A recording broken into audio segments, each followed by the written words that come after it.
I'm going to get straight into the meat and potatoes because there is a goddamn elephant in the room, guys. Now, the vast majority of you, I know, will have already seen the affidavit. Probably done it to death. I did a live earlier today. Thanks for those who jumped on. But this is a standalone video addressing the elephant in the room. And that is surviving housemates. And look, this ain't to throw shade. This is not to throw shade. This is to ask valid questions. Valid questions. Because some things just don't sit right with me. Don't get me wrong. This is just one of a few little elements of the affidavit that don't sit right with me. But this was something that leapt out like a tiger. So let's have a quick look and see exactly what I mean. So let's jump onto this page. So we are talking about the surviving housemates. And there's some bits and pieces that they talk about, but it says DM stated she looked out of her bedroom but did not see anything when she heard the comment about someone being in the house. DM stated she opened her door a second time. I think that just jumped. Yeah, so second time when she heard what she thought was crying coming from Canodal's room. DM then said she heard a male voice say something to the effect of, "It's okay, I'm going to help you." At approximately 4:17, a security camera located at 1112 King Road, a residence immediately to the northwest of 1122 King Road, picked up a distorted audio of what sounded like voices or a whimper followed by a loud thud. A dog can also be heard barking numerous times, starting at 4:17 a.m. The security camera is less than 50 feet from the west wall of Canodal's bedroom. Right, so let's look at this bit to start with. So the camera on another property is picking up the audio to the point where it seems like a whimper and dog barking. Yeah, what are we talking about? What was heard and what wasn't heard inside the residence itself? Come on. Come on. Let's get back into it, shall we? And like I say, this ain't no hate track, guys. This is just, wouldn't you, if these were your children, wouldn't you want to know exactly what happened and what was going on? DM stated she opened her door for the third time after she heard the crying and saw a figure clad in black clothing and a mask that covered the person's mouth and nose walking towards her. DM described the figure as 5'10" or taller, male, not very muscular, but athletically built. I'll get there in a minute.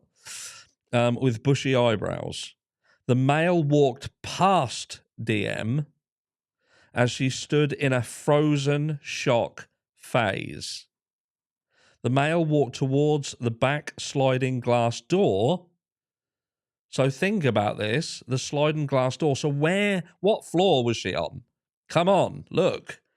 If she is there and saw him walk towards the sliding glass door, she's on the same fucking floor as the sliding glass door for a start. So she ain't even in the lower floor. She's in the upper floor. Anyway, room C in the male. DM did not state that she recognised the male. This leads investigators to believe that the murderer left the scene. The combination of DM statements to law enforcement, reviews of forensic downloads of records from BF and DM's phone, and video of a suspect vehicle, suspect video as described below, leads investigators to believe the homicides occurred between 4 and 4:25. So what we're talking about there is that, so one of the surviving housemates basically heard noises that were akin to crying. The camera picks up a thud, the dog barking. This guy is wearing a black clothing mask. He walks past her to the point where she can see his friggin' eyebrows. Like, that's quite a feminine thing anyway, do you know what I mean? To pick up things like eyebrows. He's not plucked his eyebrows.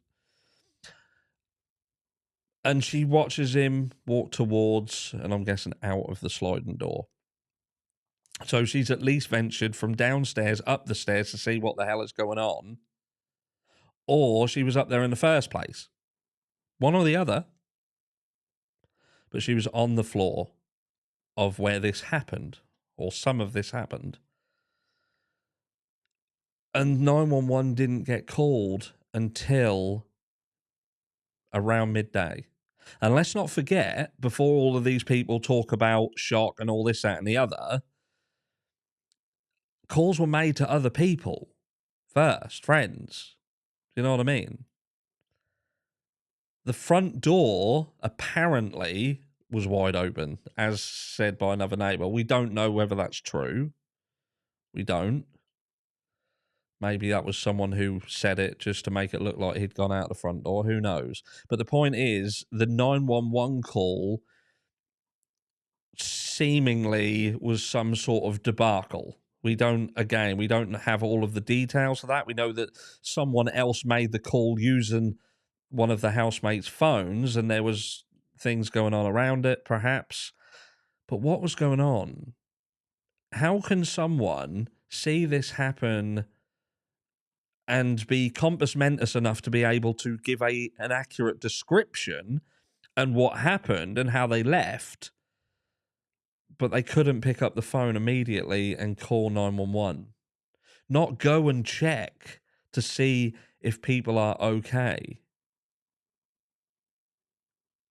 Just something, do you know what I mean? It's bizarre. It's bizarre. And it doesn't sit right with me.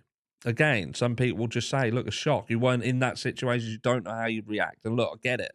I get that unless you're in that situation, you may not know how you would react. But I think the vast majority of people who had seen that and were of a mindset where they could provide this kind of, this description, would be able to call 911. And I believe that this could be something that the defense brings up. So you're so compos mentis that you can describe this guy down to his height, down to what he was wearing, the cover on his face, his eyebrows, but you weren't compos mentis enough to check on your friends or call 911.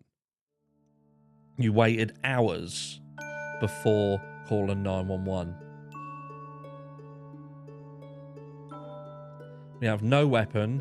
We have a sheath left in the property. And we currently have survivors who didn't call 911 for hours, despite being able to accurately say what the perpetrator looked like. Let me know down below. An elephant in the room. And I'll catch you all in the next one.